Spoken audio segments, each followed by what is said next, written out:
الحنفي وسيدنا إمام الأحناف الثاني وسيدنا إمام النووي بن الفلاح وأصولهم ومراتب أن الله تعالى يجمع علينا من بركاتهم وأسرارهم وأنوارهم ونفاتهم إلى آخره ثم إلى نبينا كل معناه سلطان أعقابي شمسي شموم وهي نفوس بك الله كان أولاد الأقصى والوين شيء بقى زورية من شيء بقى العدل والبتان جاب بن حمد عدو علي بن جعفر عدو حمد بن مقادي يدو سليم بن زيد بن الله بن حسن بن حمد عدو وما بن حسن بن الله أبا بن بقى العدو محمد بن علي بن جعفر عدو من سادسنا إدرس وأصولهم فرائش من الله جل علينا من بركاتهم وأسرارهم وأنوارهم ونفاتهم في الدين والدنيا والآخرة ثم إلى سيدنا كتب سيدنا فخر الجيش بك بن سيد محمد بن سلم وسيدنا كتب الأنفال من أطفال بلابارة وشيب وبلاد الله من حلو الشيخ الباري وكتب الوجوه أبي علي محمد حازم القض بن إبراهيم بعلي بن حسن الشيخ بن الشيخ الله سبحانه طائف طه جعفر بن الشيخ بكتب كتبا وسيدنا حبيب محمد محضر والله محضر والله بن محضر رحمه الله الفقيه بكلمة الفقيه عبد الله بكلمة الفقيه أحمد الفقيه وسيدنا حبيب عبد الله بن علي بن شهاب علي بن الله بن شهاب وعمر بن محمد بن علي بن الله بن شهاب عبد الله بن محمد بن علي بن شهاب سيدنا بن شهاب بن حمد بن شهاب نعم سيدنا عبد الله بن شهاب بن حسن بن شاطري سيدنا الله شاطري سيدنا حبيب محمد بن علي الملكي أبد بن عزيز الملكي وسيدنا حبيب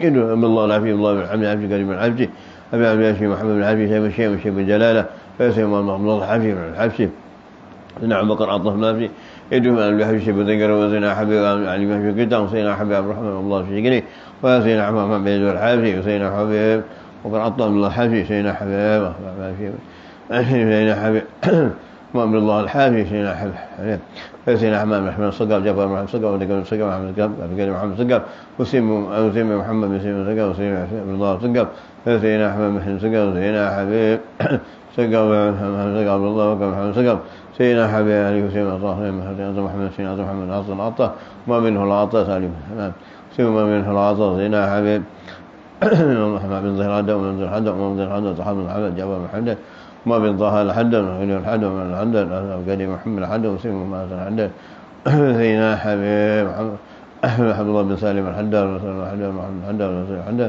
الله بن سالم حدث ابو زيد كما يقولوا سيدنا حبيب محمد الحدن والحمد الحدن سيدنا حبيب ما من حي ومن حي الله الرحمن يحيى ومن جاي في العبارة ومكرمة في أمام بر في قدر في من حد الله في الآخرة ثم إلى ودينا وديكم وأمواتنا وأمواتكم الخاصة الرحمة فرضوان بإذن رسول الله وإلى حضرة النبي محمد صلى الله عليه وسلم سر الفاتحة.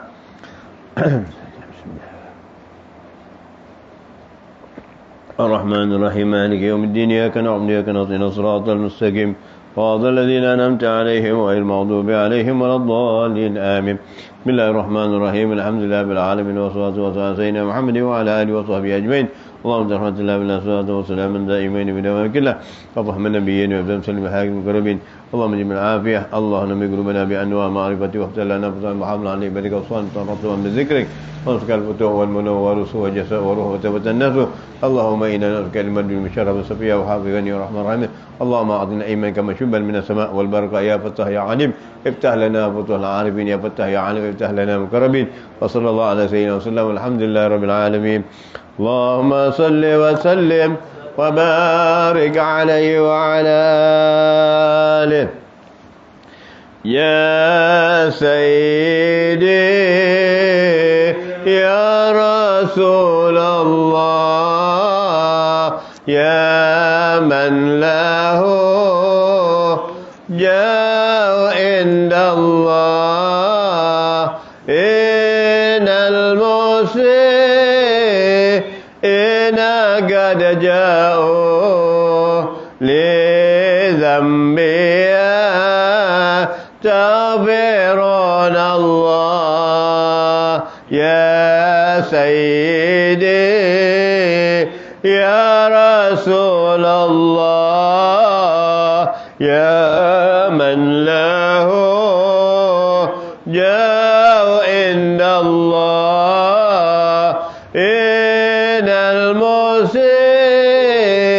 المسيئين قد جاءوا لذنبي يستغفرون الله يا سيد الرسل هدنا هيا بغار إلينا الآن يا همة سادت الأقطار ما عادنا السلك والسر يا سيدي يا رسول الله يا من له جاء عند الله إن المسيئين قد جاءوا لذنبي يستغفرون الله نادي محاج صفي الله ذاك ابن عيسى أبا سادات صوم المقام ولي الله غوث الورى قدوة القادات يا سيدي يا رسول الله يا من له جاء عند الله إن المسيئين قد جاءوا لذنبي يستغفرون الله ثم الوجه لدين الله صاقفنا خارق العادات السيد الكامل الأواب العيدر مظهر القدر يا سيدي يا رسول الله يا من له جاء عند الله إن المسيئين قد جاءوا لذنبي يستغفرون الله قوموا بنا واكشفوا عنا يا سادتي هذه الأسواق وممدينتكم عنا من جملة الشر والبلوى يا سيدي يا رسول الله يا من له جاء عند الله إن المسيئين قد جاءوا لذنبي يستغفرون الله يا للحساب والنسب الأسنى والعلم والحلم والتقوى بجدكم وبكم تنجب سوم البلية والضر يا سيدي يا رسول الله يا من لا له جاء إن المسيئين قد جاءوا لذنبها تغفرون اللهم صل وبارك عليه وعلى آله. بسم الله الرحمن الرحيم. نويت التعلم والتعليم والنفع والانتفاع والمذكرة والتذكير والإفادة والاستفادة والعز على التمسك بكتاب الله وسنة رسول الله صلى الله عليه وسلم ودعاء إلى الهدى ودلالة على الخير وابتغاء وجه الله ومرضته وقربه وثوابه ولا حول ولا قوة إلا بالله العلي العظيم. وصلى الله على سيدنا محمد النبي الأمي وعلى آله وصحبه وسلم. الحمد لله رب العالمين. سبحانك علم لنا إلا ما علمتنا إنك أنت العليم الحكيم. ربي اشرح لي صدري. أما بعد. بسم الله الرحمن الرحيم. Bab yang ke-13 ini puasa betul.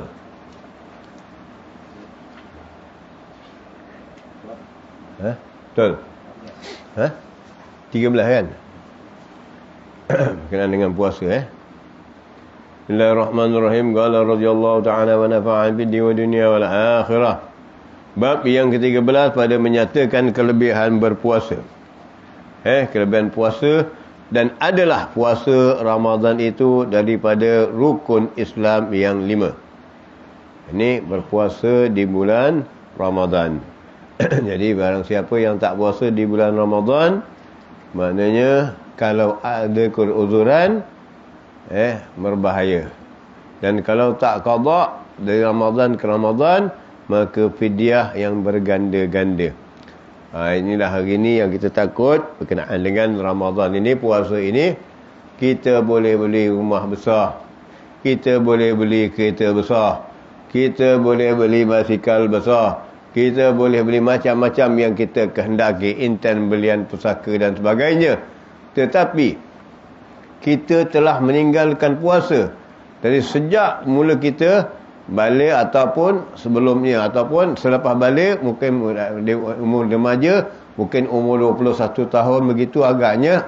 Ini contohnya. Kita dah meninggalkan puasa dan setiap tahun kita tak pernah qada puasa tu. Jadi puasa tu dah wajibkan fidyah dan juga wajib mewajibkan qada. Jadi dah ada dua.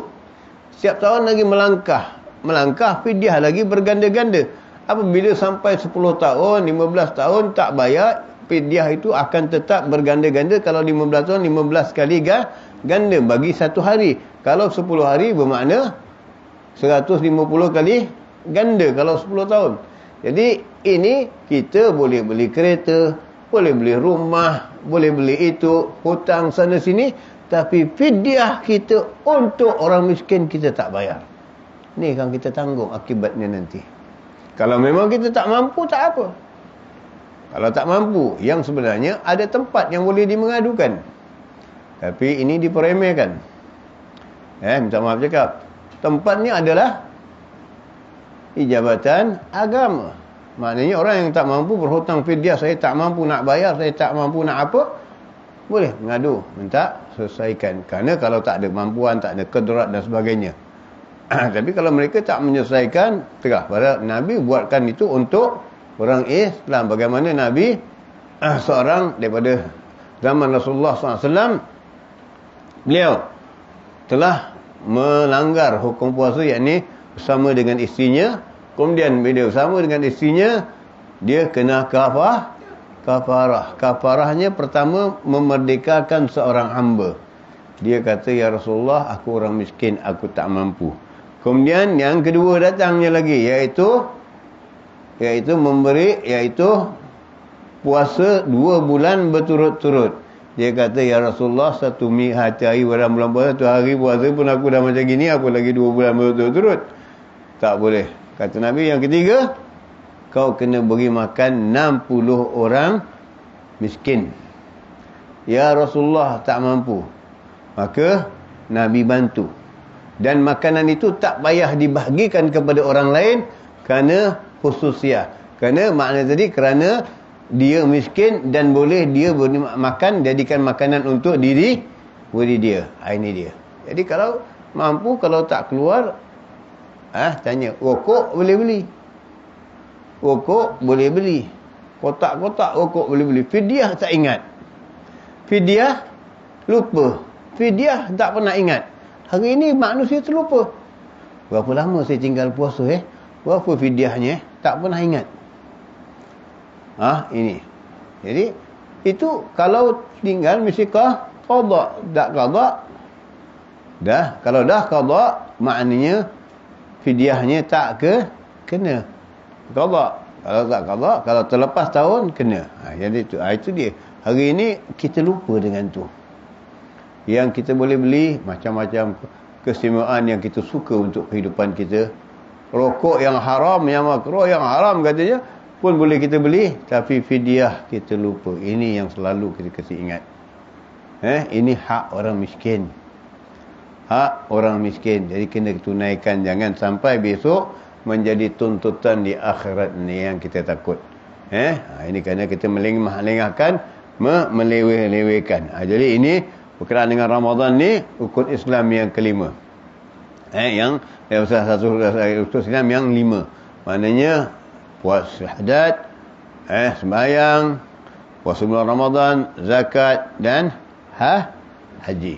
Jadi ini puasa bulan Ramadan. Bagaimana Allah Taala berfirman, ya ayyuhallazina amanu ya ayyuhallazina amanu taqullaha haqqa tuqatih ya ayyuhallazina amanu kutiba alaikumusiyam kama kutiba alal ladzina min qablikum la'allakum tattaqun. Wahai orang-orang yang beriman, diwajibkan berpuasa ke atas kamu sebagai diwajibkan orang-orang yang berpuasa, orang yang terdahulu daripada kamu yang diwajibkan puasa. Tujuannya apa puasa ini?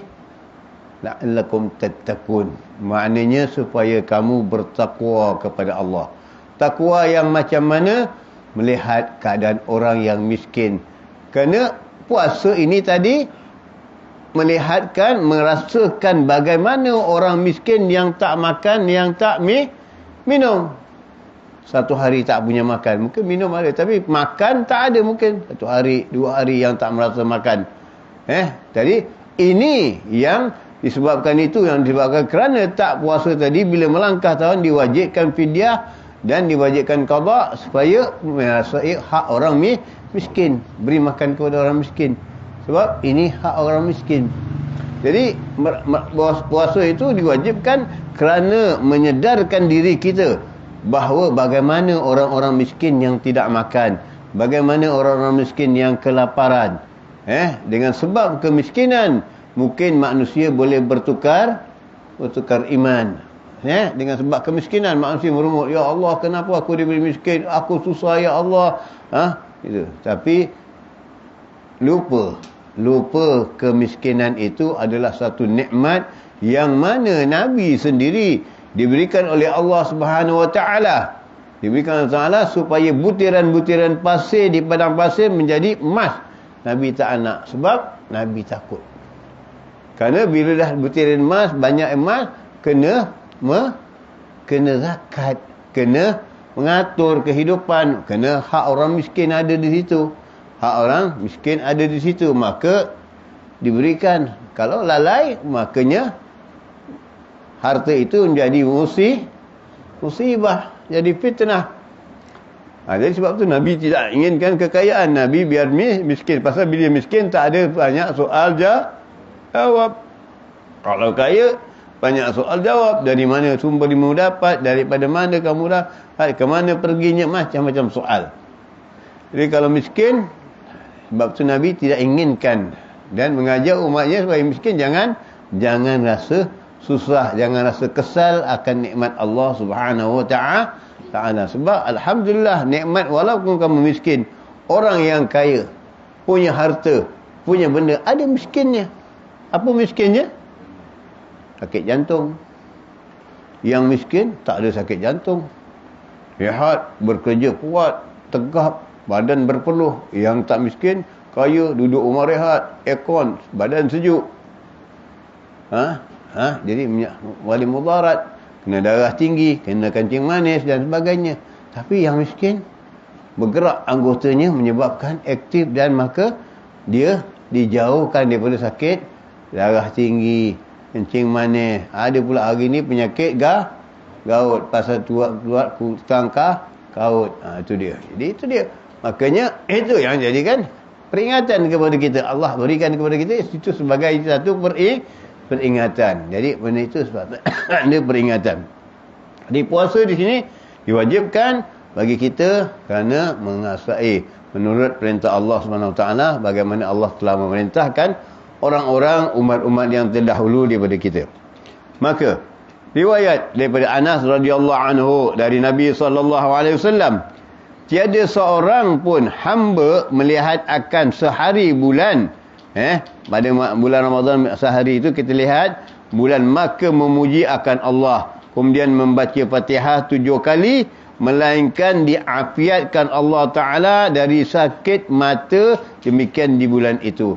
Maknanya setiap bulan lah, di bulan Ramadan ataupun setiap bulan, bila melihat anak bulan, kalau kita dapat tengok anak bulan yang pertama itu alif, itu dapat lagi bagus. Kalau tidak, yang dikatakan dah masuk bulan sabit. Bulan sabit itu dah masuk malam yang ketiga. Bulan sabit bila lihat hilal kata orang Arab, maka bulan sabit bacalah doa. Ini bacakan Fatihah sebanyak 7 kali supaya maknanya tadi mohon kepada Allah Taala supaya diafatiatkan matamu. Dah baca Fatihah tu, kalau boleh ambilkan anukan di mata. Bagaimana kita dalam solat dan dalam azan kita baca marhaban bihabika radhiyallahu anhu sallallahu alaihi wasallam, iaitu tatkala azan asyhadu an la ilaha illallah wa asyhadu anna muhammadar rasulullah, maka baca itu. Kerana itu yang kita katakan bagaimana kita duduk kelas itu hari Habib Abdullah tak nak membahaskan perkara ini kerana Nur Muhammad. Ini Nur Muhammad. Jadi Nur Muhammad itu adalah satu benda yang dijadikan oleh Allah Ta'ala awal segala-galanya, dan kemudian Nur itu berpindah dari sulbi Adam, di mana daripada Adam yang ada di dalam syurga, kemudian Adam keluar daripada syurga, sulbi itu kemudiannya pindah lagi daripada Adam kepada Nuh, dan pindah-pindah sampai kepada Nabi Allah Ibrahim, sampailah kepada Ismail, dan terusnya kepada datuk neneknya Qusay, Kilab dan sebagainya, sampai kepada Abdul Muttalib. Itu Nur Muhammad.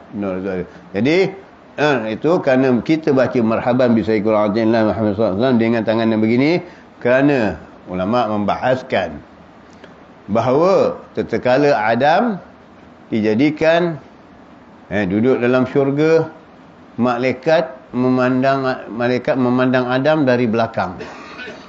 Adam bertanya kepada Allah, ya Allah, seperti mana kita faham, bila Adam bangkit, kalimah yang dia lihat yang pertama apa dia? La ilaha illallah Muhammadar Rasulullah.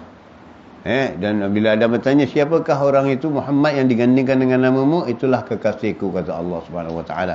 Kemudian Allah menjadikan nur itu di belakang kepala Nabi Allah Adam. Jadi apabila Nabi Allah Adam di syurga berpusing, malaikat berpusing membelakangi Nabi Allah Adam. Adam bertanya kepada Allah Subhanahu Wa Taala, ya Allah, kenapa malaikat-malaikat ini berpusing melihat daripada menghadapku? Kerana Allah mengatakan, ya Adam, bahawa di belakang tengkukmu itu ada cahaya Rasulullah sallallahu alaihi wasallam. Kemudian kata Adam, kalau begitu biarkanlah cahaya itu pindah ke hadapanku di dahiku supaya aku dapat melihat wajah malaikat. Maka Allah pindahkan daripada belakang ke dahi Rasulullah, ke dahi Adam, dan malaikat melihatnya, cahaya itu di depan. Adam dapat memandang malaikat tapi tidak dapat melihat cahaya itu. Kemudian dari situ Adam berkata kepada Allah, ya Allah, aku dapat melihat akan akan wajah malaikat, tapi aku tak dapat melihat cahaya itu. Berikan aku melihat cahaya itu. Maka itulah dikatakan oleh para ulama, ada yang Allah melatukkan kepada kedua ibu jari Nabi Adam. Ada yang Allah mengatakan, yang ada mengatakan pada ulama, ada mengatakan taruh di jari petunjuk Nabi Allah Adam. Sebab tu kalau kita baca dalam azan itu, marhaban dengan berkat cahaya Rasulullah SAW tadi, mudah-mudahan mata kita menjadi terang, bercahaya. Nak mata terang lagi, insya-Allah. Tak ada katrak, tak ada katrok, bacalah Quran, hadapilah Quran. Lihatlah Quran, jangan tinggalkan Al-Quran. Hari nak buka Al-Quran payah. Buka gadget TikTok boleh. Itu dia. Kemudian begitulah tadi dengan Fatihah tadi, afiatkan mata kita pada bulan itu. Dan kan kata Sayyidina Ali radhiyallahu anhu, apabila kamu melihat sehari bulan, maka baca olehmu akan Allahu Akbar. Baca olehmu Allahu Akbar 3 kali. Melihat anak bulan, kata Al-Bayhan, bulan sabit, maka bacalah olehmu Allahu Akbar 3 kali. Kemudian bacalah olehmu Alhamdulillahillazi khalaqa wa qaddara laka manazila wa ja'alaka ayatan lil alamin. Maknanya segala puji bagi Allah yang menjadikan menjadikan dengan kuasanya akan yang menurunkan, yang menjadikan akan ayat-ayat di alam ini. Maknanya petunjuk tanda-tanda di alam ini. Maknanya salah satunya adalah bulan. Kita lihat macam mana bulan, kebesaran Allah menjadikan bulan. Siapa yang berkuasa ke atas itu? Daripada alif kembang, sabit besar jadi purnama, kemudian balik semula menjadi kecil. Siapa yang mengatur? Manusia.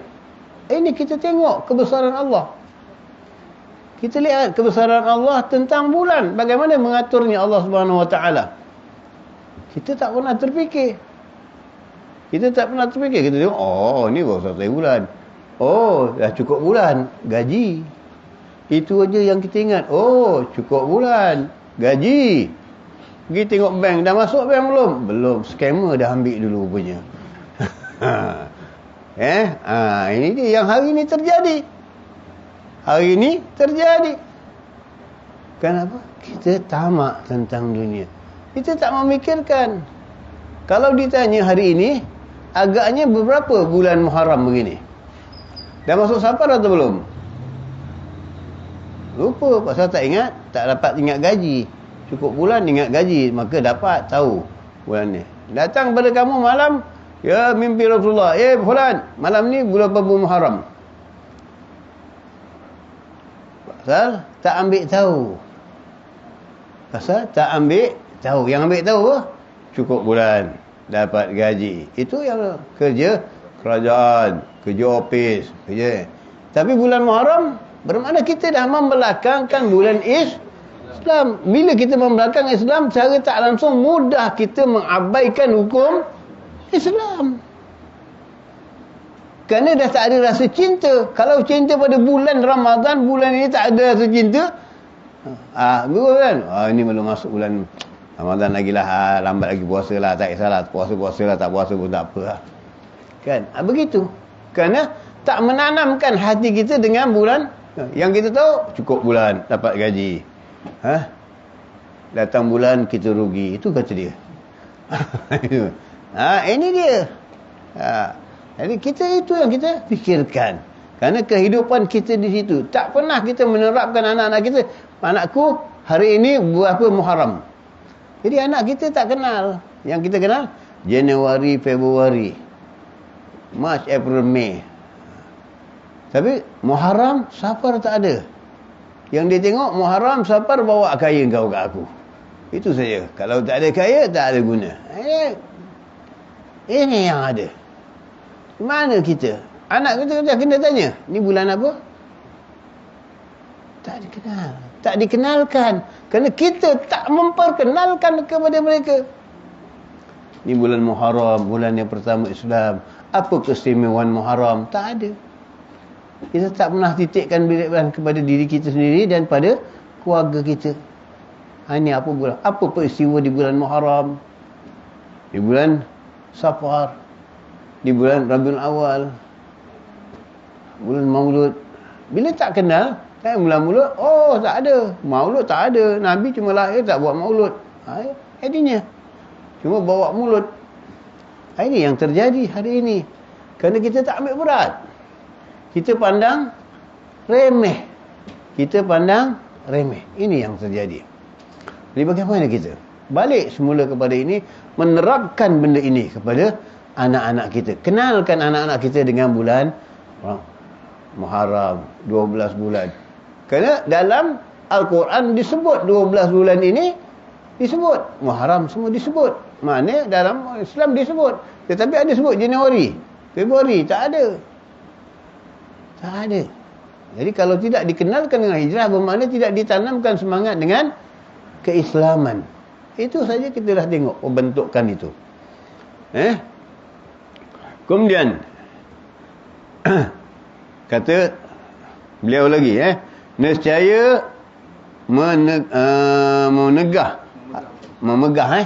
memegah Allah akan dia dengan malaikat dan firman-Nya lagi, hai malaikatku, saksi olehmu bahawa telah aku merdekakan daripada akan dia daripada api neraka. Atau dibaca Allahumma ahillahu alaina bil amni wal iman was salamah wal islam rabbi wa rabbuka wa rabb Allah. Maknanya di sini minta kepada Allah Taala menjadikan diri kita di atas keluarga kita semuanya dari keimanan, aman, selamat dan Islam kepada Islam, kepada Allah Taala, Tuhan Tuhan kami itu Rabbi, Tuhan kami, dan Tuhan kami itu adalah Allah.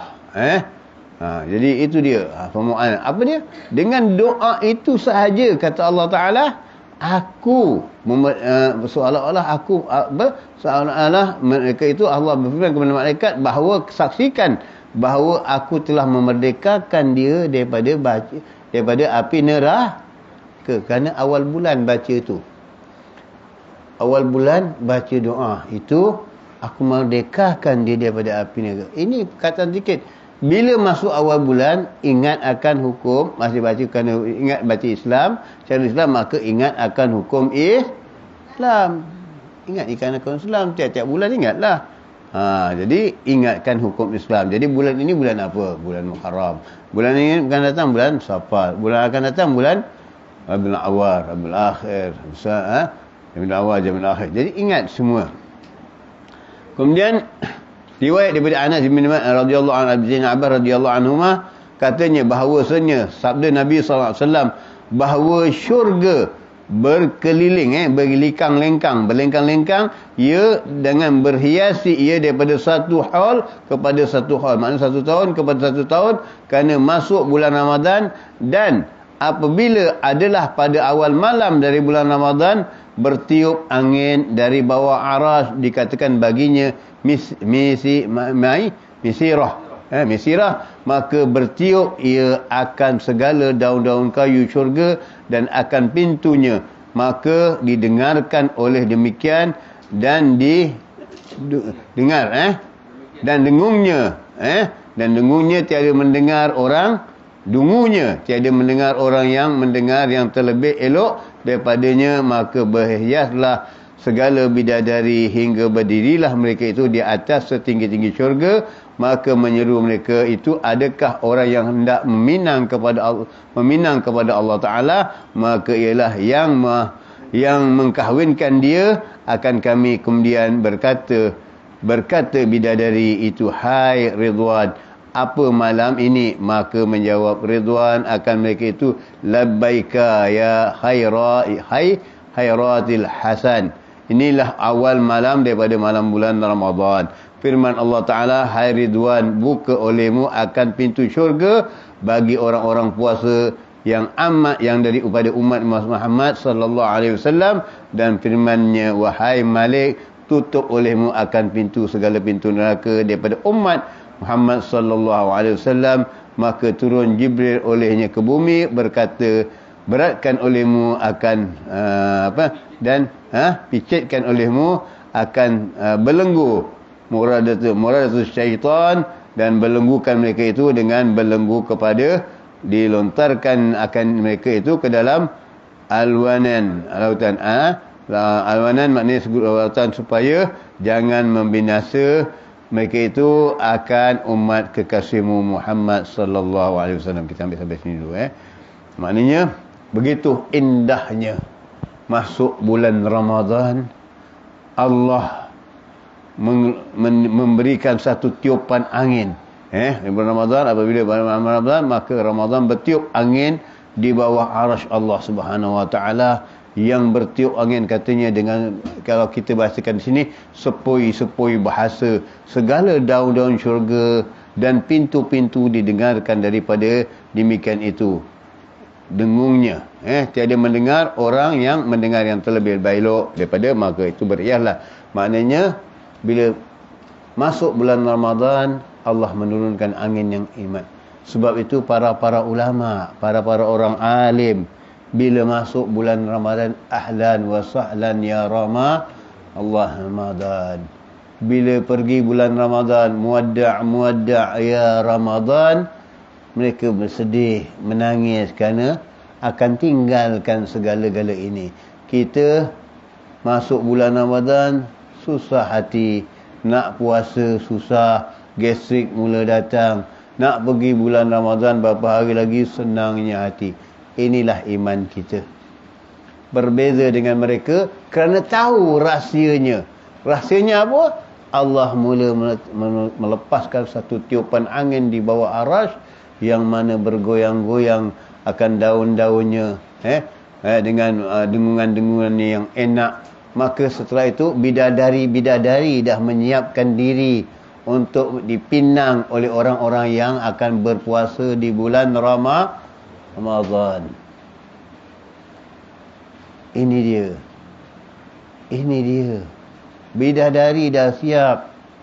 Ini masuk puasa risau. Dah lah puasa Ramadan susah risau. Puasa sunat tak tahu lagi. Allahu Akbar. Nak bahasa Yaumul Bid, tak ada. Nak bahasa Yaumul Senin, Selasa, Khamis, tak ada. Jadilah puasa bulan Ramadan sebulan, jagalah dengan baik. Pun payah juga. Buat segala benda-benda yang membatalkan puasa, yang merosakkan puasa. Bagi orang yang alim, yang para ulama, para salihin, yang mereka menduduki magam, berpandangan syahwat sama saja isteri ataupun yang lain, batal puasa mereka. Bagi mereka yang telah mencapai satu kedudukan yang tinggi.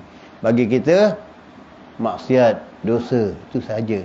Tapi bagi mereka, boleh membatalkan puasa. Ini kedudukan mereka dengan kedudukan kita. Jauh. Kerana mereka itu adalah Hawas, Ibn al-Hawas. Kita puas, cari puas. Itu dia. Puasa untuk apa? Puas. Perwa alif sim, puasa. Untuk apa? Memuaskan nafsu. Makan nak enak, ini nak enak, itu dia. Itu puasa. Bagi kita, memuaskan hawa nafsu. Makan. Jadi yang persiapan kita masuk bulan puasa, lihat Allah Ta'ala menjadikan begitu cantik nikmatan bidadari, dan Jibril turun ke bumi. Apa buat Jibril buat? Menangkap semua syaitan-syaitan, dirantai, dikurung, supaya jangan pergi datang mengganggu umat Muhammad sallallahu alaihi wasallam. Mulia tak umat Muhammad tu? Mulia, sungguh indah. Allah perintahkan Jibril tangkap semua syaitan ni, kurung, perintah berkurung untuk 1 bulan. Pun tak boleh, syaitan tak masuk. Yang ada dalam diri kita apa? Nafsu yang serakah, yang lebih dahsyat daripada syaitan. Yang lebih dahsyat daripada syaitan. Kenapa? Nafsu ini, waktu dijadikan nafsu ini, Allah menanyakan kepada nafsu, wahai nafsu, siapa aku? Nafsu tak jawab. Nafsu sombong, bongkak, tak jawab. Allah bertanya lagi, wahai nafsu, siapa aku? Nafsu tak jawab. Allah bertanya 3 kali tak jawab, maka Allah masukkan nafsu ini ke satu lubang kelaparan selama 70 tahun. 70 tahun akhirat. dimasukkan dalam lubang kelaparan selama 70 tahun, baru dikeluarkan. Allah bertanya kepada nafsu, hai nafsu, siapa aku? Engkau Allah Tuhanku. Bila kali kedua Allah tanya nafsu, siapa aku? Nafsu dah tak jawab lagi. Punya sombongnya nafsu. Sombongnya nafsu. Inilah kita. Kalau selalu ikut hawa nafsu. Jadi inilah dia. Berhati-hati dalam keadaan kita menjaga nafsu kita. Innan nafsa la'amaratun bis-su. Kita dah baca doa itu bila kita baca? Awal tahun dah baca, minta Allah Ta'ala lindungkan kita, jauhkan kita daripada nafsu amarah. Kita dah minta Allah Ta'ala jauhkan, maka jangan kita amalkan lagi dalam kehidupan kita. Kita selisihkan. Kemudian dah begitu Allah siapkan akan bidadari dan memerintahkan Ridwan membuka pintu syurga dan Malik menutup pintu neraka. Itu untuk siapa? Itu untuk umat Rasulullah SAW. Akan puasa mereka itu, dan firman Allah Ta'ala, tiap-tiap malam dari bulan Ramadan, 3 kali adakah daripada orang-orang yang meminta mereka aku berikan, adakah daripada mereka yang taubat aku terima taubatnya, dan adakah orang-orang yang meminta ampun maka ampunkan dosanya.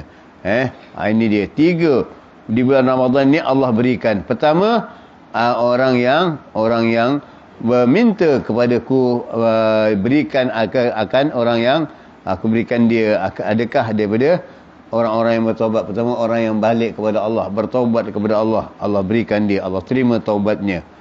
Orang yang meminta ampun, aku ampunkan dia. Begitulah. Orang yang meminta kepadaku, aku berikan. Apa mana kamu punya hajat, mohon kepada Allah, aku akan kabulkan. Kemudian minta ampun, aku akan bertaubat, aku akan terima taubatmu. Dan minta ampunan, aku akan ampunkan dosamu. Jadi bulan Ramadan ini bulan rahmat. Kemudian suruh menyeru siapa hendak menguntangkan orang kaya tiada apa-apa, dan dikendaki dengan utang itu amal ibadah yang amat sempurna, membayarnya tiada dizalimi, tiada menzalimi ataupun maknanya inilah dia ganjaran Allah pada kita.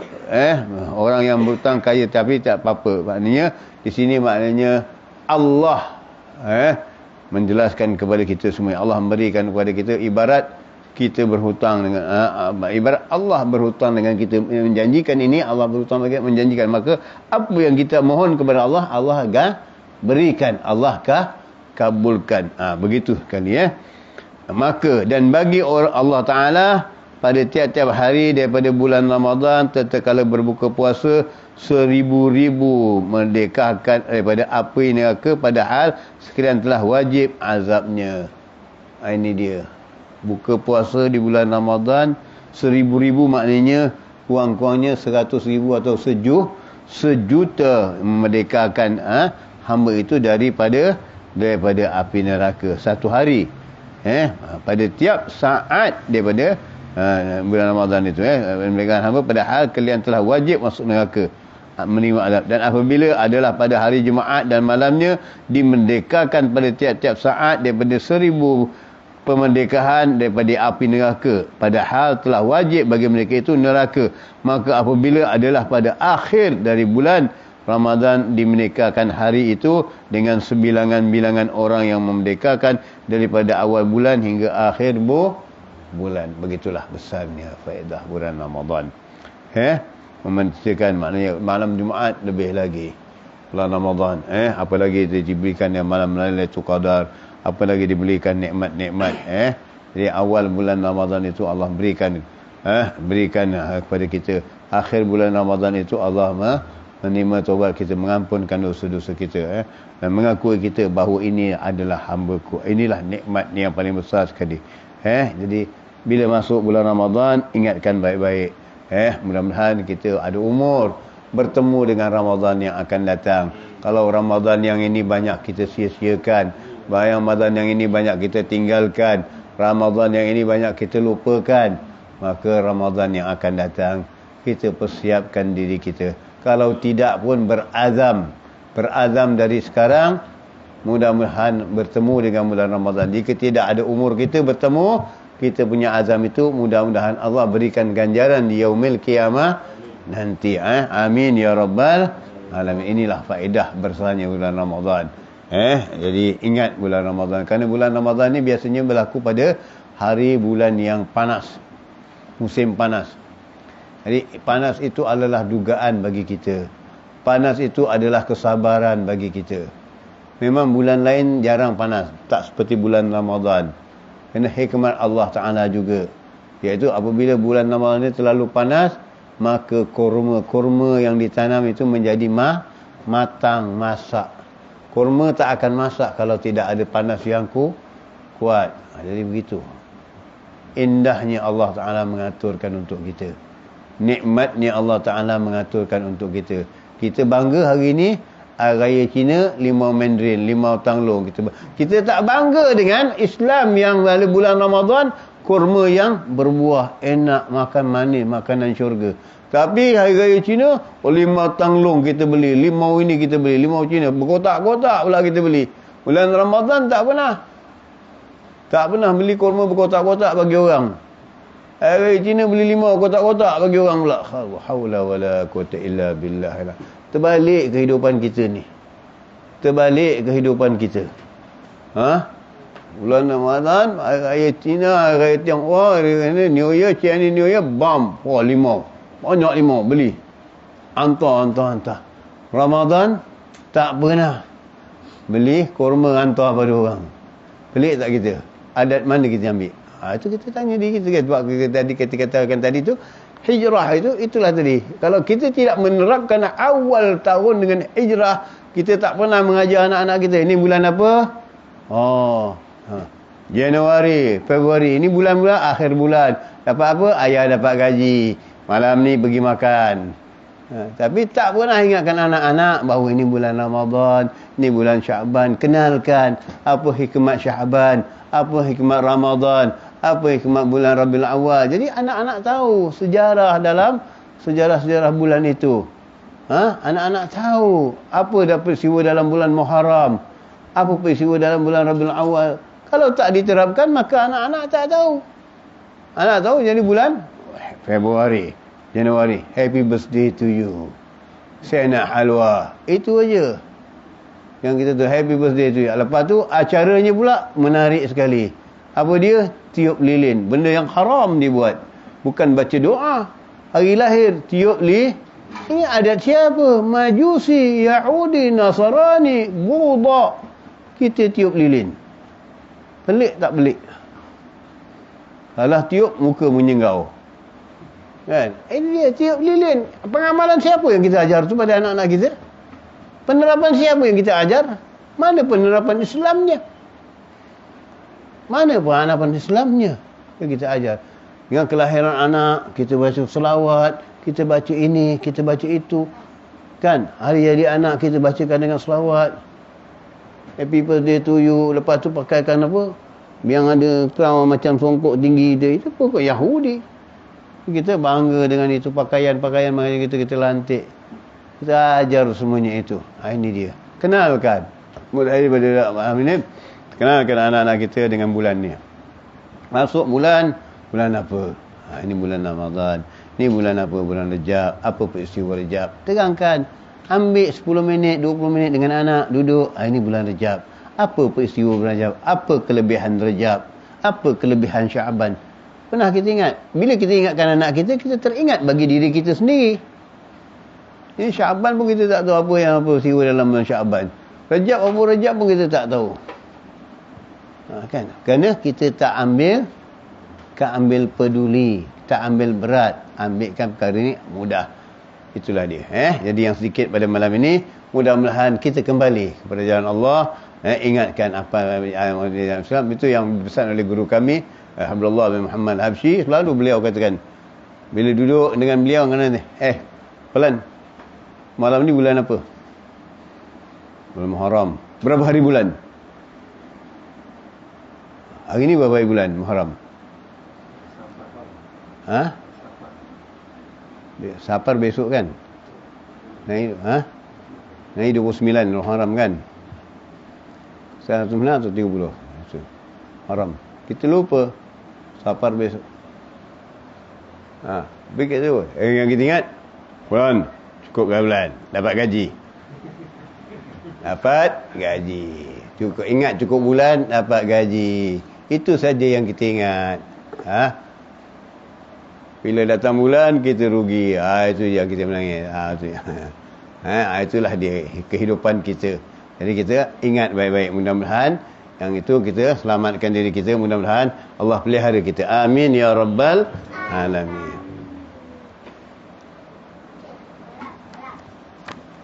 Kemudian kita baca sikit lagi berkenaan dengan ini.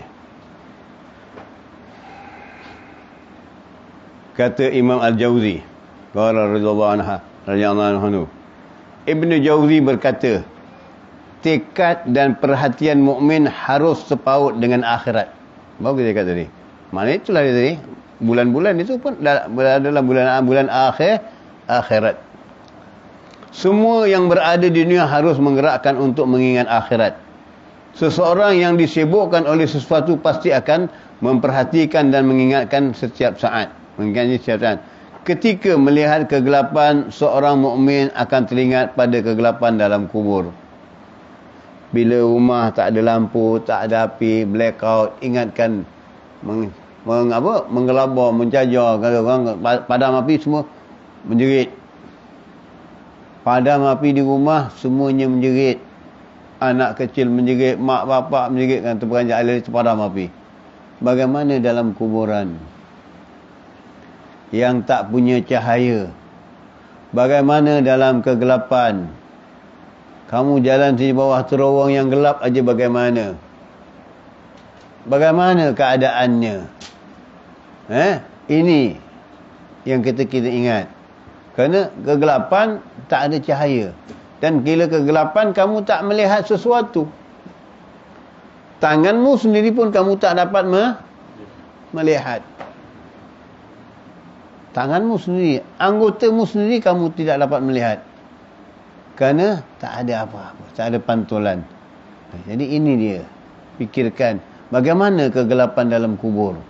Inilah yang diingatkan oleh Ibn Athaillah. Bagaimana pesanan daripada Imam Al-Jawzi.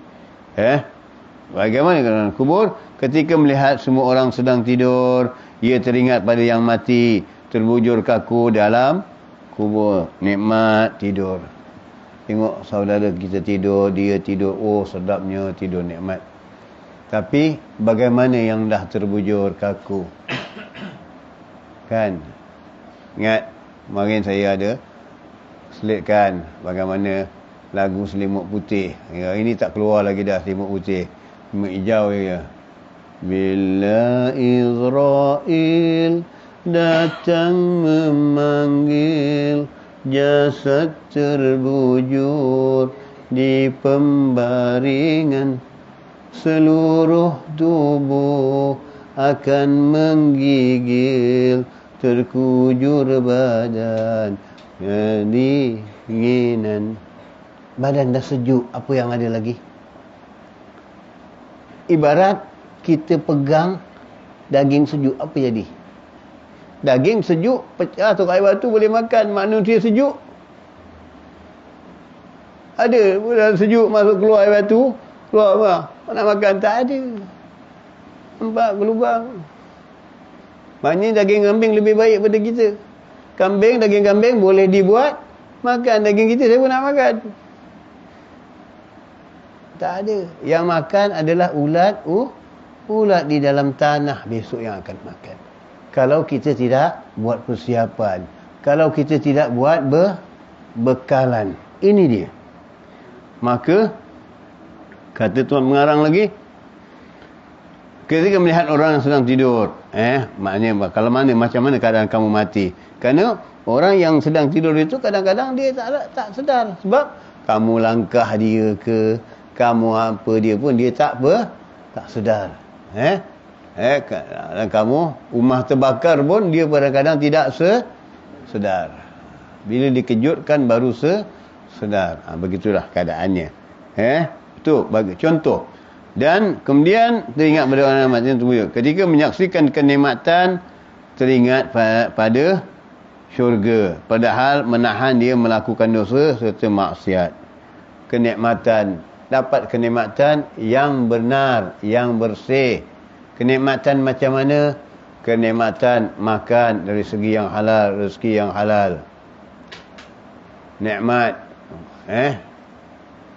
Nikmat yang rezeki yang halal. Itu yang dikatakan kita rukun hidup kita ada 5 perkara rukun hidup kita. Pertama ialah kita nak beramal. Pertama nak beramal. Sebelum beramal, apa yang kita nak?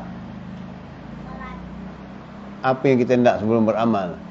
Mohon dengan Allah Ta'ala sihat wal afiat. Kalau tak ada sihat, macam mana nak beramal? Dah pergi haji, dah pakai tongkat, dah pakai kereta sorong pun nak pergi haji. Selama hidup banyak duit, tak pernah pergi haji. Selama sihat, tak pernah pergi haji. Tapi dah kaki kodong, dah ini baru nak ingat pergi haji. Apa? Di mana azam kita? Kenapa tak azam dari sekarang ke mana kita sihat muafiat? Tetapi kalau melancung ke mana-mana, pergi, boleh. Kenapa di haji tak boleh? Kenapa tak berusaha? Ini kita. Dia ajak ke London, di ke mana pergi? Cepat kita. Oh, okey, boleh ikut. Tapi bagaimana kita? Ini Allah berikan kepada kita. Kita tak pernah berusahakan. Kita tak pernah mengambil berat. Diusahakan. Sihat yang pertama. Kedua, datang sihat, mesti datang ilmu. Mesti belajar ilmu. Ini syarat hidup 5 yang saya berikan. Ilmu. Setelah ada ilmu,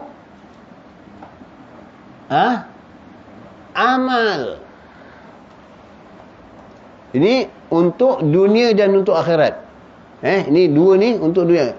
Di akhirat dunia kita nak sihat, nak cari duit.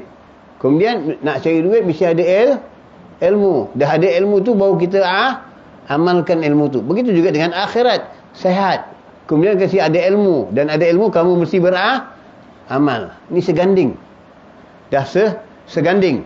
Kemudian sudah beramal, apa yang kamu nak? Apa yang kamu nak dari amal kamu? Ya? Bukan redha dulu. Tidak. Setiap orang yang dah dapat ilmu, beramal, mesti nakkan sesuatu tu. Apa dia? Nikmat. Nikmat. Kerja. Nak nikmat, dapat duit. Nak beli itu, nak beli ni, nak makan itu. Nikmat. Beramal. Tadi juga kamu beramal. Nakkan nikmat amal ibadah. Nak rasa nikmat ibadah. Kemanisan nikmat ibadah. Kalau ibadah tak pernah rasa nikmat ibadah, tak ada rasa apa-apa. Makan. Kamu dapat duit. Sihat. Beli makan. Tapi sakit. Dah bila nak makan, tak ada rasa. Masin tak ada rasa. Manis. Bukan tak dapat nikmat. Jadi nakkan nikmat. Ini terganding. Dunia dan akhirat. Sihat, ilmu, amal dan nikmat sama. Dunia dan akhirat. Berbeza di sini. Berbeza di sini. Dunia apa yang kamu nak? Syurga, akhirat apa yang kamu nak?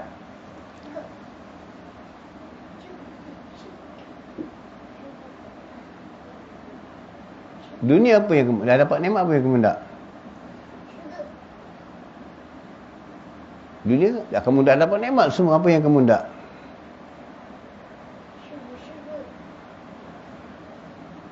Apa yang kamu nak dengan dunia? Dah dapat nikmat. Sekarang apa yang kamu nak?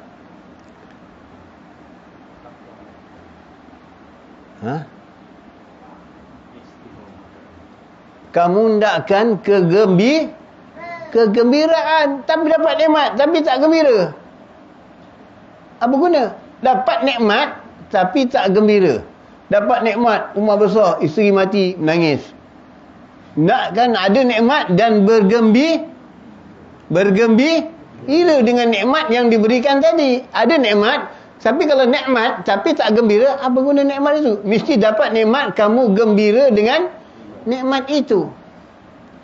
Dan akhirat, ya, dapat nikmat, nakkan redha Allah. Jadi seganding. Cuma berizanya di akhir. Ini dia formulanya yang saya fikirkan lah. Yang saya buat memikirkan. Ini dia. Jadi itu yang kita harapkan. Kalau dapat nikmat tapi bersedih. Orang dapat nikmat apa? Gembira. Dapat nikmat syurga tentu gembira. Tapi dapat nikmat dunia sedih. Dapat 500,000. Oh, kaya. Besok rumah terbakar. Apa yang ada? Tak ada. Ada nikmat itu dengan rasa gembira. Begitulah. Jadi begitu juga dengan dunia. Dah ada amal, dah ada apa? Mengharapkan redha Allah Subhanahu Ta'ala. Itu dia.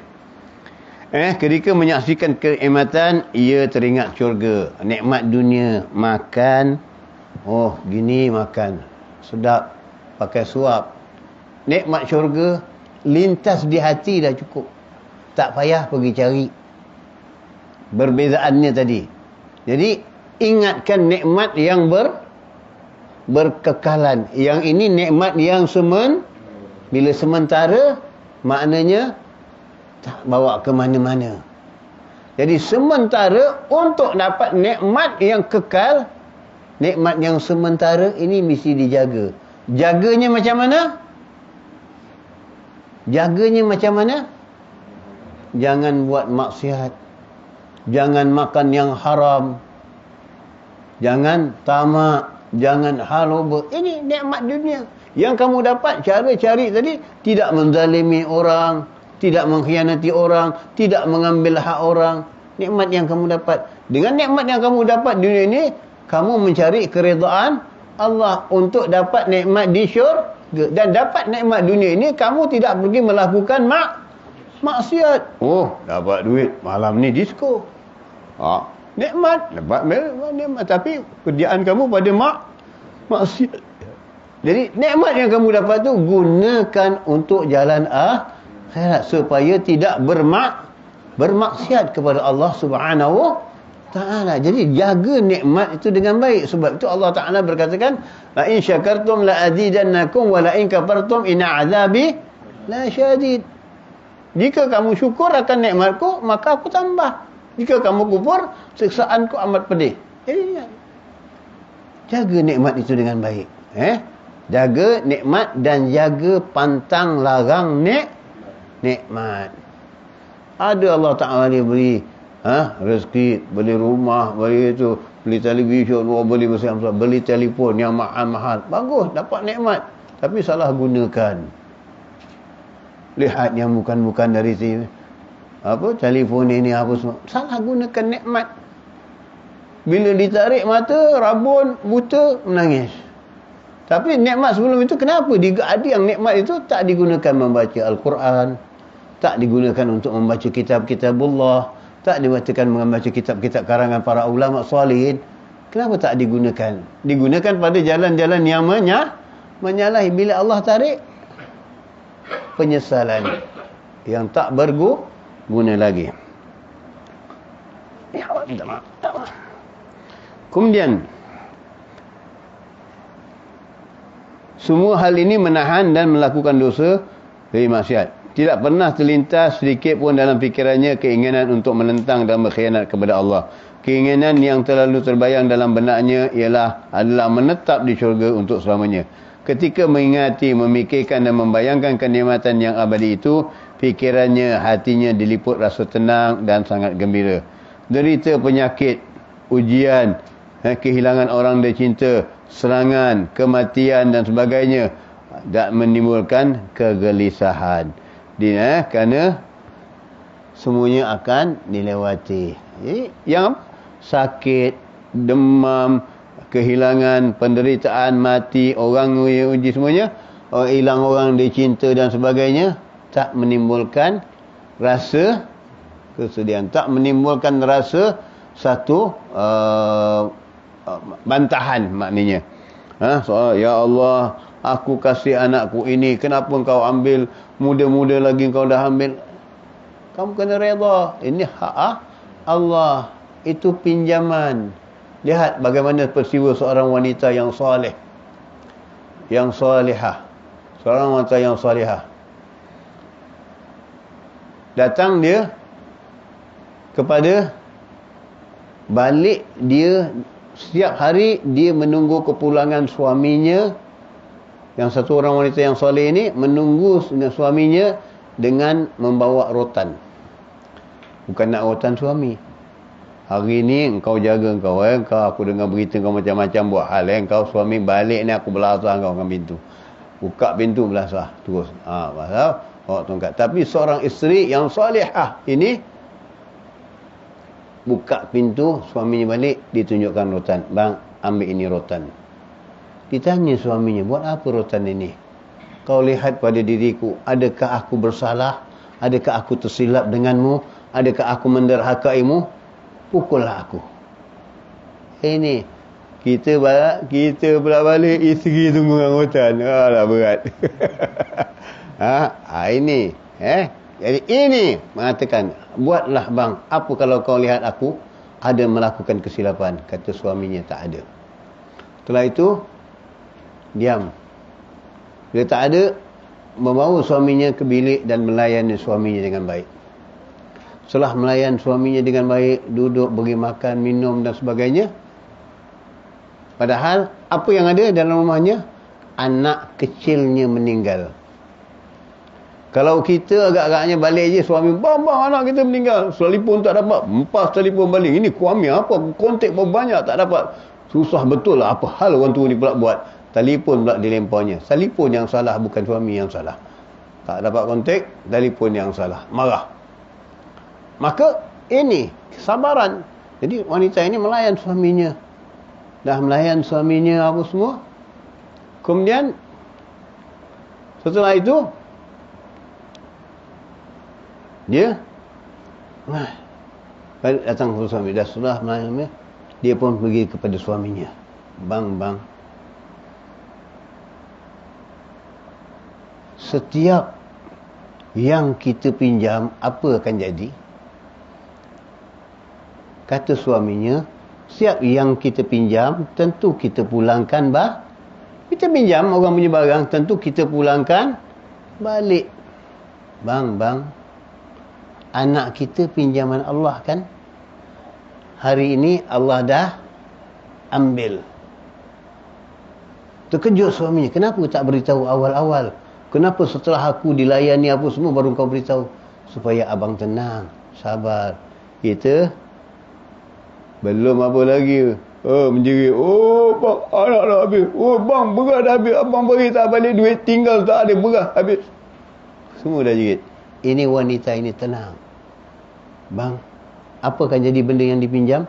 Tentu akan dipulang balik. Anak kita pinjaman Allah, bang. Allah telah ambil. Menangis suaminya melihat anaknya. Dan setelah itu dikebumikan, datang dia kepada Rasulullah sallallahu alaihi wasallam. Ya Rasulullah, isteriku memperlakukan begini, buat begini, buat begini. Kata Rasulullah SAW, Allahumma barikumah bilailukumah. Allah memberkati dirimu dan malam dirimu. Rasulullah mendoakan pada diri pun kamu, dan pada malam itu, malam kamu sama-sama itu, Rasulullah doakan. Apa kata ulama? Lahir darinya 7 zuriat anak lelaki yang hafiz Quran semuanya. Ini dia keberkahan dari doa Nabi sallallahu alaihi wasallam dan ketenangan isteri yang tenang dengan suaminya, tak kelang kabut. Kita bagaimana? Isteri kita dapat tahu suami buat, kau tunggu kau balik kau, aku hap kau. Kan begitulah keadaannya tadi kita. Dan begitu juga kita yang hilang pertimbangan kadang-kadang, menzalimi isteri kita yang dengan tak ada tentu arah. Jadi itulah kesabaran yang benar. Jadi inilah nikmat dunia ini. Ingatkan pada akhirat. Ingatkan nikmat. Jadi apa yang kamu terima penyakit, ujian, semua adalah sementara. Berapa lama? Hanya sementara. Setelah itu, dengan kesabaran, kamu akan dimasukkan Allah ke dalam syurga. Itu janji Allah SWT. Perumpamaan ini adalah seperti orang yang sakit ingin kembali sihat. Ia makan obat dan diberikan doktor dengan senang hati meskipun rasa pahit dan kesat. Dia tahu bahawa buah yang baik akan bergantung kepada beberapa benih yang baik. Jadi begitulah keadaan orang sakit. Selama ni sakit kencing manis, makan manis saja. Tak nak makan pahit.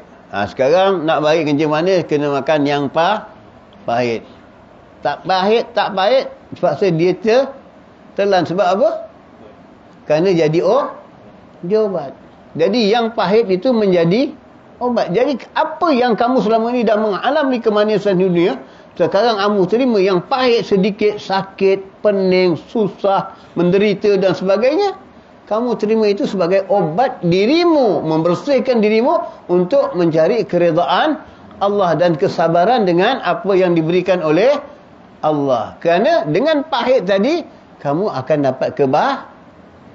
Kerana makan yang pahit tadi akan sembuh penyakit. Dan begitu juga dengan pahit ini tadi, kamu akan dapat kesembuhan, kebaikan.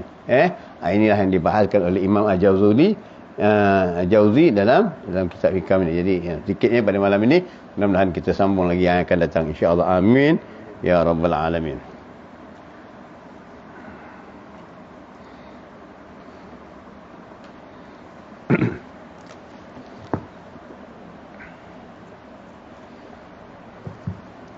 Dan kita sambung pada muka surat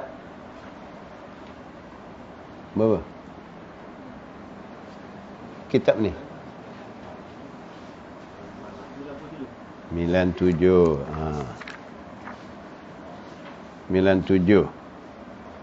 Ya, okey. Kemudian bid'ah sayyi'ah tadi Bismillahirrahmanirrahim. Radhiyallahu ta'ala nafa'ana bid dunia. Ketiga, bid'ah sayyi'ah. Secara mutlak iaitu perkara yang bertentangan dengan nas Al-Quran dan Sunnah atau menerajang ijma' ulama Islam. Hal ini banyak terjadi pada ahlul bid'ah dalam masalah akidah, akan tetapi sekali-kali dalam masalah furu'. Jadi masalah akidah memang banyak. Hari ini macam-macam perbahasan tentang akidah. Oh, ini kami tak buat amal, ni Nabi tak amal bagaimana yang dikatakan oleh Allah kemarin. Ini tak amal syirik. Ini Nabi tak buat syirik. Padahal tak dibahaskan bid'ahnya bagaimana, kebaikannya bagaimana. Ini bid'ah, syirik. Suruh orang bila bid'ah syirik. Yang syirik dia tak katakan syirik. Yang syirik dia tak katakan syirik. Contoh, yang dikatakan syirik tak bersyirik. Contoh, hari keramaian, hari pesta, hari ini, hari sambutan merdeka. Nabi sambut tak merdeka? Nabi tak sambut dengan merdeka. Kemudian dengan merdeka itu bercampur pergaulan lelaki dan wanita. Bagaimana? Itu bukan kotor tak kotor. Tapi ada yang menegah. Yang tadi mengatakan bid'ah itu adakah menegah? Oh, tak boleh sambut merdeka. Ini bid'ah. Pergilah. Jumpa. Ya Tuan Agung, jumpa. Oi, Tuan Agung, ini bid'ah. Mana boleh buat? Nabi tak pernah buat sambut merdeka. Tapi kalau bab hari kelahiran Nabi, Mauludin Nabi, bid'ah. Bid'ah. Dalam majlis kemerdekaan apa yang dia? Perarakan lelaki wanita bercampuran. Adakah Nabi suruh begitu? Tak ada. Bersentuh-sentuhan bersama-sama lelaki dengan wanita yang bukan mahramnya. Boleh? Tak boleh. Tapi dalam majlis maulid baca selawat Nabi. Salah. Cuma gunakan akal yang sihat. Kenapa yang membaca salawat Nabi, pujian Nabi salah? Bid'ah, syirik, Nabi tak lakukan. Habis ni lagi merdeka, Nabi lakukan tak? Nabi ada panggil sahabat berbaris. Wah, bruk, prak, bruk. Tak ada. Sahabat pakai uniform, tak ada. Sahabat semua bila dipanggil fisabilillah, ya khair, assalamualaikum. Bagaimana sahabat Nabi seorang namanya Julaibib. Julaibib seorang yang pendek, hitam, bukan macam Wan, pendek, hitam. Seorang yang pendek, hitam. Dan tak tahu asal usulnya oleh sahabat-sahabat. Siapa ini Julaibib? Orangnya pendek, hitam. Siapa ini Julaibib? Tak dikenali oleh para sahabat. Tak dikenali oleh para sahabat. Nabi diam. Nabi panggil satu hari Julaibib. Ya Julaibib, aku nak menikahkan kau dengan seorang wanita. Julaibib tahu dirinya keadaan begitu, mengatakan, wahai Rasulullah, jangan mempersendakan aku ya Rasulullah. Jangan mempersendakan aku. Kata Nabi, tidak ya Julaibib. Hari ini aku akan menikahkan kau dengan seorang wanita. Pergi kepada rumah ini, mengatakan, aku Rasulullah suruh aku datang ke rumah itu untuk meminang puterinya. Pergi Julaibib ke rumah seseorang, ketuk pintu, keluar ayahnya. Aku utusan dari Rasulullah. Wah, Rasulullah suruh meminang. Dengar orang ni, wah, Rasulullah nak meminang anak aku. Ahlan, sukanya. Bukan. Rasulullah suruh aku datang untuk meminang engkau. Pada arahan Rasulullah.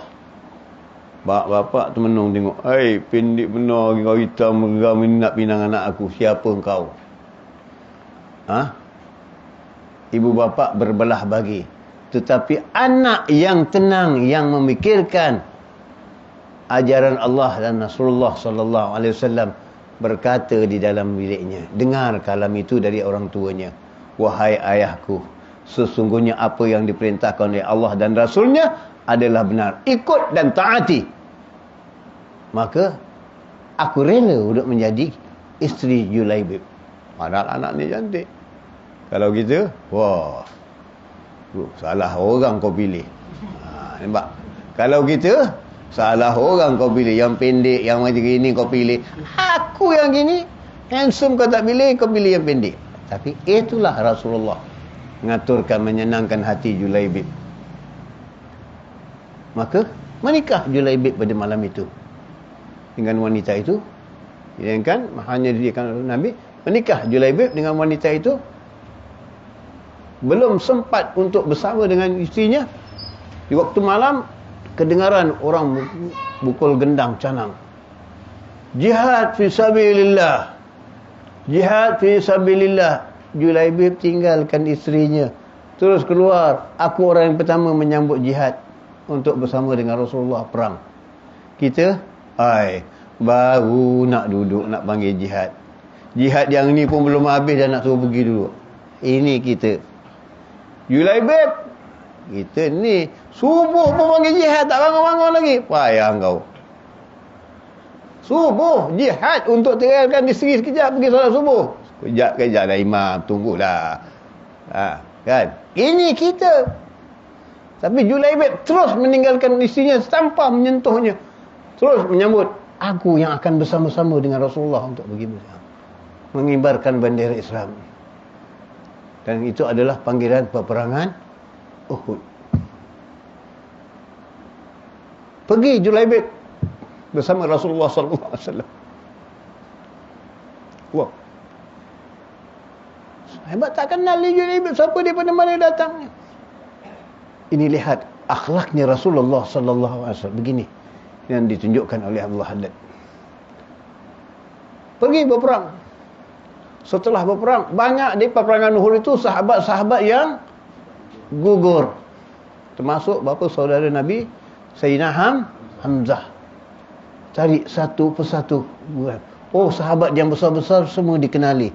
Ini fulan meninggal, ini fulan. Yang besar-besar semua diketahui. Ini fulan, ini fulan, ini fulan. Dengar. Rasulullah tak bertanya yang besar-besar. Rasulullah bertanya, di mana Julaibib? Betapa sayang Rasulullah. Di mana Julaibib? Sahabat mengatakan, kami tak tahu. Kami tak kenal Julaibib. carikan. Dan bertemu dengan satu mayat yang kecil, yang liang lukanya lebih kurang 70 liang lukanya. Inilah Julaibib, kata Nabi SAW.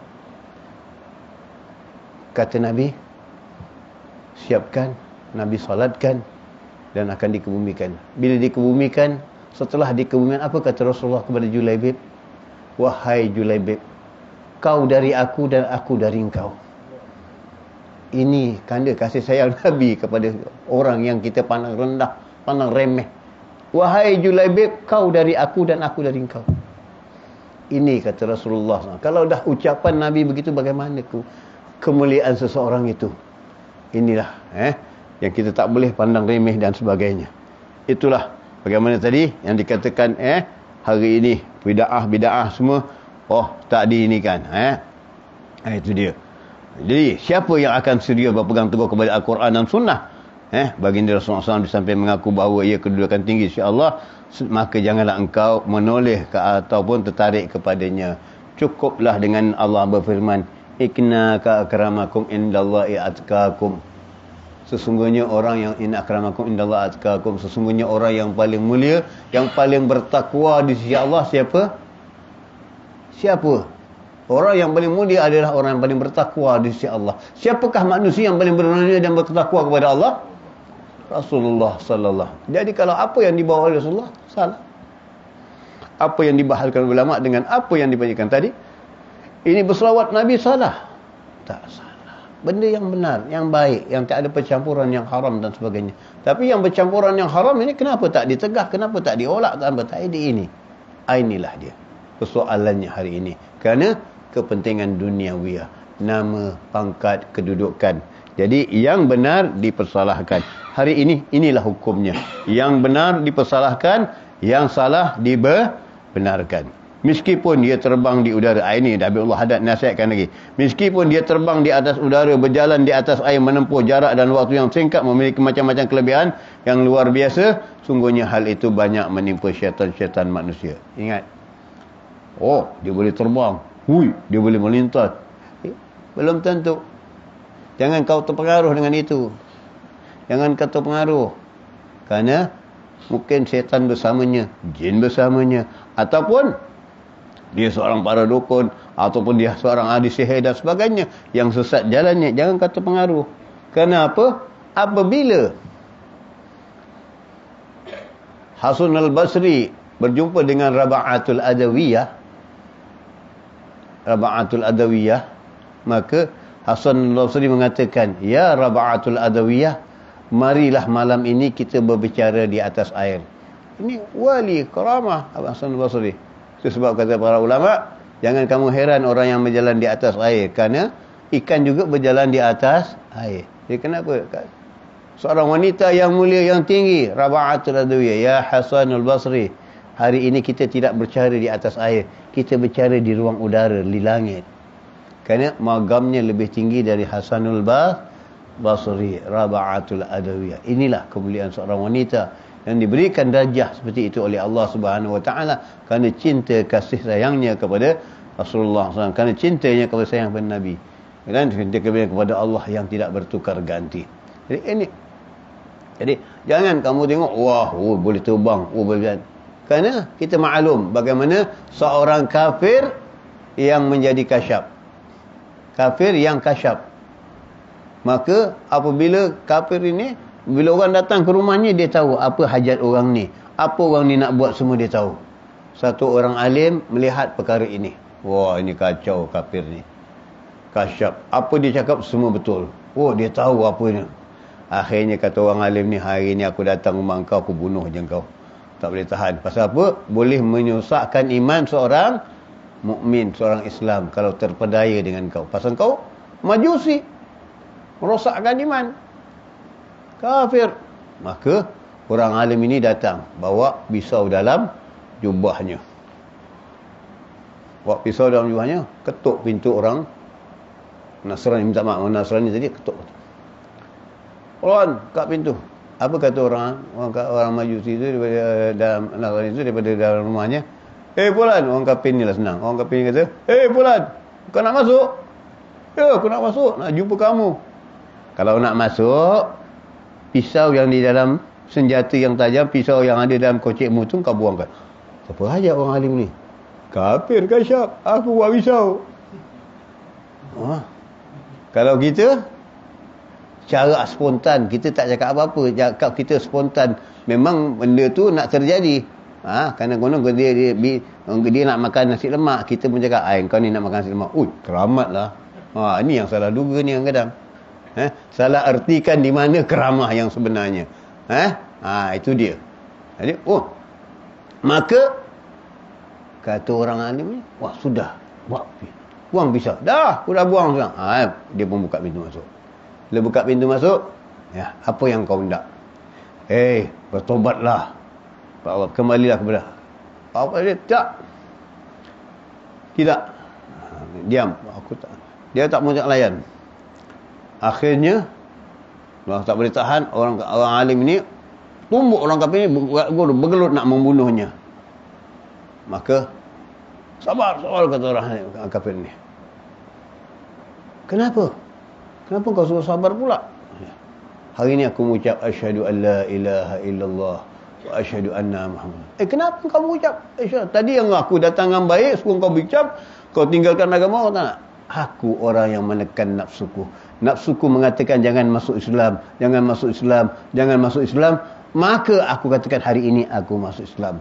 Sebab aku mendapat kelebihan ini, aku orang yang melawan hawa nafsuku.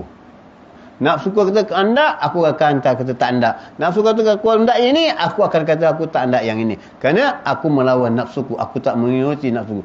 Kalau kafir yang tak mengikuti hawa nafsu boleh dapat macam itu kelebihan, apa macam kita?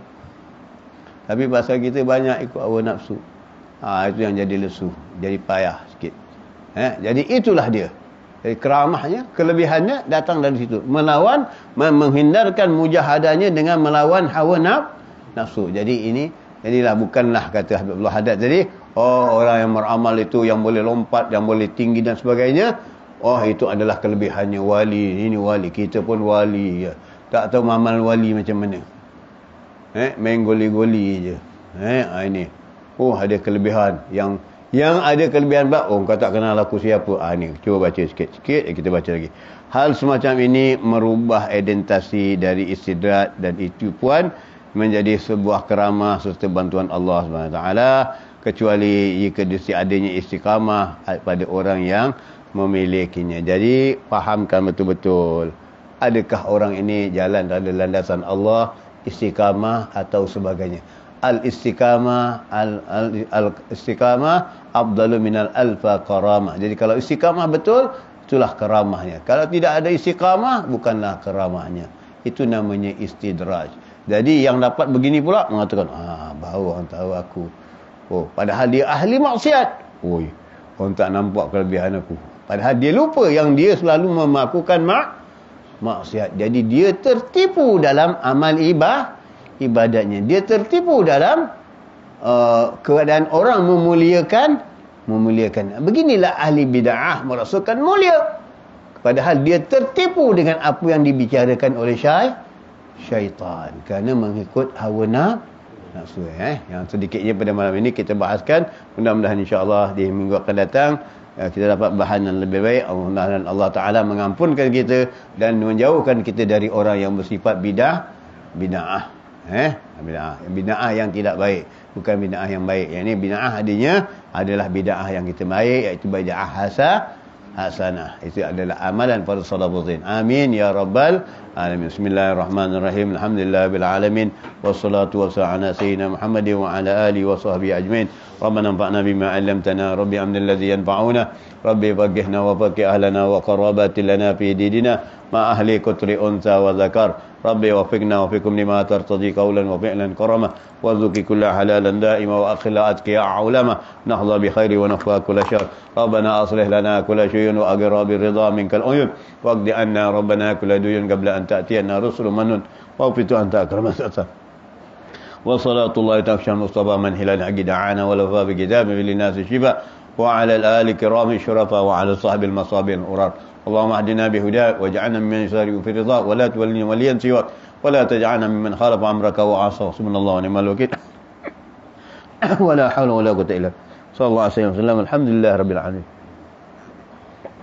يا ربنا اعترفنا بأننا اعترفنا وأننا أسرفنا على لظى أشرفنا فتب علينا توبة تغسل كل حوبة واستر لنا العورات وآمن الروعات واغفر لوالدينا ربي ومولودينا والآل والإخوان وسائر الخلان وكل ذي محبة أو جيرة أو صحبة والمسلمين أجمع آمين ربي فاسمع فضلا وجودا منا لا باكتساب منا بالمصطفى رسولي نهضى بكل صول صلى وسلم ربي عليه عد الحب وآله وصحبه إدادة الصحب والحمد للإله فالبدي والتناهي أبلغ ما قد ولا ونبينا من قبله لا إله إلا لا إله إلا لا إله إلا الله محمد رسول الله صلى الله عليه وسلم كلمة حق عليها نحيا وعليها نموت وعليها وبنا عظم إن شاء الله تعالى من رحمتك يا أرحم الراحمين. اللهم صل بالمحافظ قلوبنا وابي بها ذنوبنا واصل بها شؤوننا ويسر بها أمورنا وارفعنا وانفعنا بها يوم لا ينفع مال ولا بنون إلا من أتى الله بقلب سليم. سر الفاتحة. الحمد لله رب العالمين الرحمن الرحيم مالك يوم الدين إياك نعبد غير المغضوب عليهم ولا الضالين. يا الله بها يا الله بها يا الله بحسن الخاتمة يا الله بها يا الله بها يا الله بحسن الخاتمة لعشرة في بهم نرى الجحيم الخاتمة المصطفى والمرتضى وابناهما وفاطمة وخديجة الكبرى التي هي لمعالي خاتمة وبعائشة ذات الجمال أم الكمال للعالمة وببنت عمران أم سلام تذا لراهمة وبآسيا من أصبحت من كل عول سالمة وبحق جبريل الأمين على صحائف تامة هم خيرتي ودخيرتي في الحاث يوم الطامة وكذاك في دنيا إذا جت العتوب القاسمة وبحقه يا ذا الجلال وبالصلاة القائمة أدوبنا والمسلمين يا الله من كل اللامة ومن العدا ومن الردى ومن المصائب عامة أدوبنا والمسلمين يا الله من كل اللامة ومن العدا ومن الردى ومن المصائب عامة ودوبنا والمسلمين يا الله من كل اللامة ومن العدا ومن الردى ومن المصائب عامة وعليهم يا ربنا منك صلاة الدائمة ثم صلاة على الذي خصصته بمكالمة يا الله بها يا الله بها يا الله بحسن الخاتمة يا الله بها يا الله بها يا الله بحسن الخاتمة عند الموت والقبول بجد الرسول صلى الله عليه وسلم سير الفاتحة بسم الله الرحمن الرحيم الرحمن يعني ولا الضالين آمين بربنا تقبل منا وعلينا إنك وبيا سبحانك اللهم وبحمدك السلام الحمد لله بأن تقبل الله منكم تقبل يا كريم قبول إن شاء الله